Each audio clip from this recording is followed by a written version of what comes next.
ఏంటంటే అందరం తెలంగాణ వాసులుగా తెలంగాణలోని ఒక ప్రాంత అభివృద్ధి కోసం కట్టుబడి కొట్లాడవలసి ఉంటుంది. అది బాధ్యతగా స్వీకరించాలని అందరికీ విజ్ఞప్తి చేస్తూ సిమెంట్ ఫ్యాక్టరీ పునరుద్ధరణ కోసం జరిగే ఆందోళనకు సంపూర్ణ మద్దతు తెలియజేస్తున్నా. ఆ ఫ్యాక్టరీ ఎప్పుడు పోయినా ఆదిలాబాద్లో వచ్చే మొదటి చర్చ సిసిఐ గురించే. ఆ సిసిఐ పునరుద్ధరణ జరగాలి. అదేమో కేంద్ర ప్రభుత్వ రంగ సంస్థ.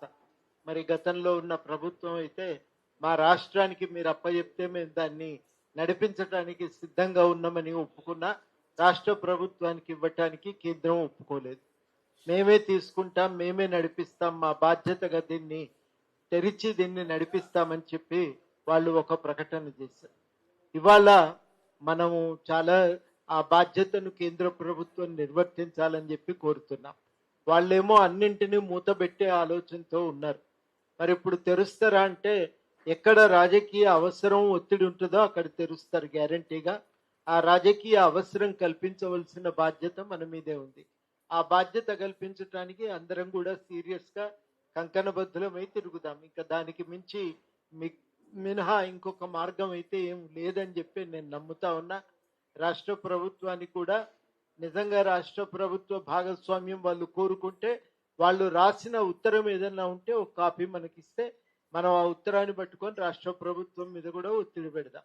దాంట్లో కూడా మనం ఏమి వదిలి మినహాయింపు ఇవ్వవలసిన అవసరం లేదు. రాష్ట్ర ప్రభుత్వంతో మాట్లాడవలసిన విషయాలు ఏమున్నా అవి రాష్ట్ర ప్రభుత్వంతో కూడా మనం చర్చ చేద్దాం. రాష్ట్ర పారిశ్రామిక శాఖ మంత్రివర్యులు కూడా ఒకసారి ఢిల్లీ వెళ్ళి దీని గురించి రిప్రజెంటేషన్ ఇవ్వాలని కూడా మన అందరం కలిసి కోరుదాం. అందరం కలిసి వెళ్దాం. ఒక రిప్రజెంటేషన్ సమిష్టిగా వెళ్తే తప్పకుండా వాళ్ళు స్వీకరిస్తారని నేను నమ్ముతున్నా. అది కాకుండా హైదరాబాద్లో మరి ఆందోళన కొంత ప్రభావం చూపటానికి ఏదైనా కార్యక్రమం మీరు ఇక్కడ డిజైన్ చేస్తే దాంట్లో తప్పకుండా మరి ఒక పాత్ర తీసుకోవటానికి మేము సిద్ధంగా ఉంటామని ఈ సందర్భంగా కోరుతున్నా.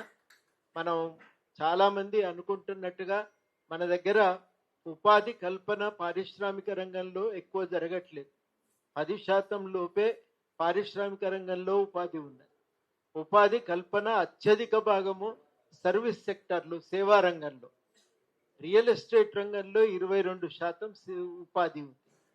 ఇక పోతే జొమాటోలు, జప్టాలు, తర్వాత ఓలా, ఊబర్లు, వీటిల్లోనే ఒక 25-26% దాకా ఉపాధి కల్పన ఉంది.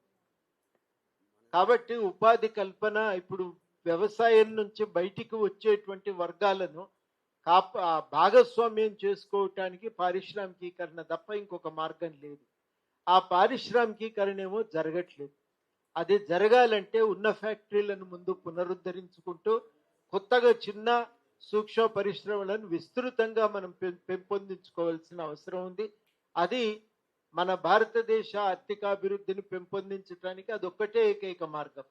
మీరు ఏ పెద్ద పేరు మోసినటువంటి ఆర్థిక శాస్త్రవేత్త ఉపన్యాసం విన్నా ఉపాధి కల్పనే ప్రధానమైన కర్తవ్యంగా స్వీకరించాలనే మాట చెప్తా ఉన్నా. మరి దానికి తప్ప ఇంకొక మార్గం లేదు. అంటే భారతదేశ ఆర్థిక సమస్యలకు ఇది పరిష్కారం. మన స్థానికంగా ఉన్న పరిస్థితిని చూసినప్పుడు కూడా మనకు స్పష్టంగా అర్థమవుతున్నది. ఒక 5-6 వేల మందికి అక్కడ ఉపాధికి అవకాశం ఉంది. కాబట్టి ఆ పారిశ్రామిక రంగంలో ఉపాధి కల్పన జరిగితే అనుబంధంగా అనేక కార్యకలాపాలకు కూడా అవకాశం కలుగుతుంది. ఆ రకంగా ఉపాధి కల్పన రీత్యా ఇది చాలా కీలకమైనటువంటి మార్గం అని చెప్పి మనం అందరం గుర్తించవలసిన అవసరం ఉంది. కాబట్టి తప్పకుండా సిసిఐ పునరుద్ధరణ జరగవలసిందే.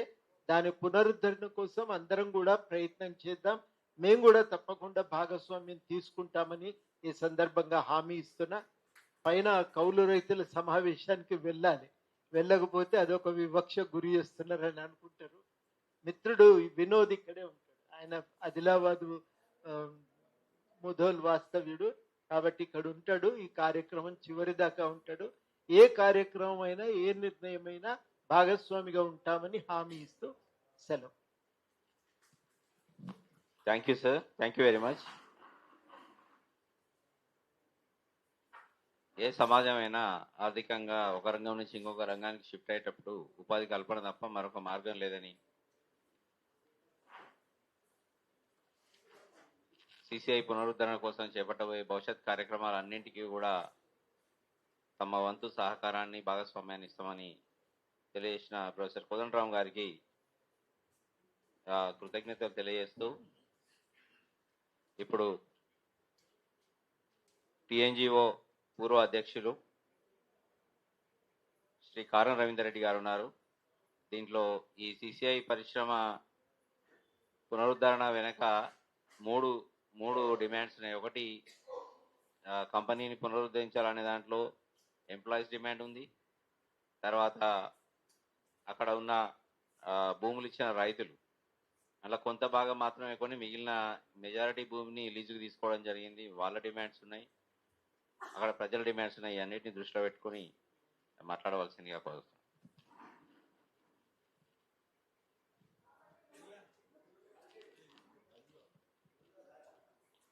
సిసిఐ ఆదిలాబాద్ మరి సంబంధించినటువంటి ఉద్యమకారులంతా ఉద్యమ నేతలంతా వారికి సహకారాన్ని అందించడానికి కొరకు ఈ యొక్క అంశాన్ని రాష్ట్ర స్థాయిలో తీసుకెళ్లడానికి కొరకు ఈ రౌండ్ టేబుల్ సమావేశాన్ని ఏర్పాటు చేసినటువంటి మిత్రుడు తెలంగాణ అధ్యయన సమాలోచన కేంద్రం అధ్యక్షులు శ్రీనివాస్ గారికి ప్రత్యేకంగా అభినందన తెలియజేస్తూ, అలాగే నిజంగా ఈరోజు ఈ యొక్క రౌండ్ టేబుల్ సమావేశంలో ఇంతమంది మాట్లాడుతున్నారంటేనే మీరు ఇక్కడ ఉన్నటువంటి వక్తలందరూ వచ్చిందంటే మీరు అర్థం చేసుకోవాలి ఈ అంశానికి ఎంత ప్రాధాన్యత రాబోతున్నది త్వరలో అనే విషయాన్ని ఇక్కడ గమనించవచ్చు. ఎందుకంటే ఇప్పటికే జోగురామన్ గారు దాదాపు 10-12 సంవత్సరాలుగా ఆ యొక్క ఉద్యమం వెంట నడిచి అనేక కార్యక్రమాలు కేంద్ర ప్రభుత్వం దృష్టికి రాష్ట్ర ప్రభుత్వాల దృష్టికి తీసుకెళ్లడం జరిగింది. వారి యొక్క ఫోటో ప్రదర్శన కూడా ఇప్పటిదాకా అందరం కూడా తిలకించడం కూడా పెద్దలు రిటైర్డ్ జడ్జి చంద్రకుమార్ గారు అలాగే కోదండరామ్ గారు చాలా మంది నేతలు కూడా దాన్ని చూడడం జరిగింది. నిజంగా ఎందుకంటే ఇది ఒక సిసిఐ అనేది నిజంగా మారుమూల ప్రాంతమైనటువంటి ఆదిలాబాద్ అదొక గిరిజన ప్రాంతం. లేక ఒక కంపెనీ వచ్చిందంటే ఆ కంపెనీ కూడా తొందరలోనే మూతపడడం అంటే అది ప్రభుత్వాల నిర్లక్ష్యం అనేది స్పష్టంగా కనబడతా ఉంది. ఇవాళ చూస్తున్నాం తెలంగాణ రాష్ట్రం ఏర్పడిన తర్వాత తెలంగాణ మనం సాధించుకుంటే తప్పకుండా మనకున్నటువంటి అన్ని అంశాలను కూడా సరైన పద్ధతిలో నడుపుకోగలుగుతాము, మనకున్నటువంటి వనరులను వినియోగించుకోగలుగుతామంటే ఒక నమ్మకంతో తెలంగాణ రాష్ట్ర సాధన ఉద్యమంలో ఆ అందరూ భాగస్వాములైన అందులో ప్రధానంగా ఉద్యోగస్తులందరూ కూడా ముందు బాగా నిలబడి అనేక కార్యక్రమాలు చేపట్టి ప్రజలిచ్చినటువంటి సహకారంతో తెలంగాణ రాష్ట్రాన్ని సాధించుకోవడం జరిగింది. ఇలా సాధించుకున్నటువంటి రాష్ట్రంలో ఎందుకంటే రాష్ట్రాల విభజన జరిగినప్పుడు కూడా కేంద్ర ప్రభుత్వం అనేక అంశాలను ఇందులో పొందుపరిచిన విభజన చట్టంలో కూడా అందులో ఇలా పారిశ్రామిక అభివృద్ధి అనేది కూడా ఒక అంశమే కూడా ఇలా చూస్తా ఉన్నాం. తెలంగాణ ఇంకా వివక్షకు గురవుతుందా అన్నటువంటి అనుమానం ఇంకా కలుగుతా ఉంది. ఎందుకంటే ఇప్పటికే మరి పెద్దలందరూ కూడా మాట్లాడినట్టు విశాఖ ఉక్కు కర్మాగారం నిలబెట్టడానికి కొరకు 20,000 కోట్లు ఇచ్చినటువంటి కేంద్ర ప్రభుత్వం ఇవాళ కేవలం 2,000 కోట్లకు ఇవాళ ఎందుకు వెనకాడుతుందో అర్థం చేసుకోవాలి. ఎందుకంటే ఇప్పటికే ఇవాళ మనం చూసినాం మన రాష్ట్రంలో ఏంటంటే మనకు నమ్మకం ఉంటది, అరే అధికారంలో ఉన్న వాళ్ళు ఎన్నుకోబడితే మనకేదో న్యాయం చేస్తారని చెప్పి ఆ రోజు భావించి దాదాపు 8 మంది ఎంపీలను ఇవాళ తెలంగాణ రాష్ట్రం నుంచి కేంద్రానికి పంపినంటే మామూలు విషయం కాదు. అంటే కేంద్ర ప్రభుత్వం అంతలో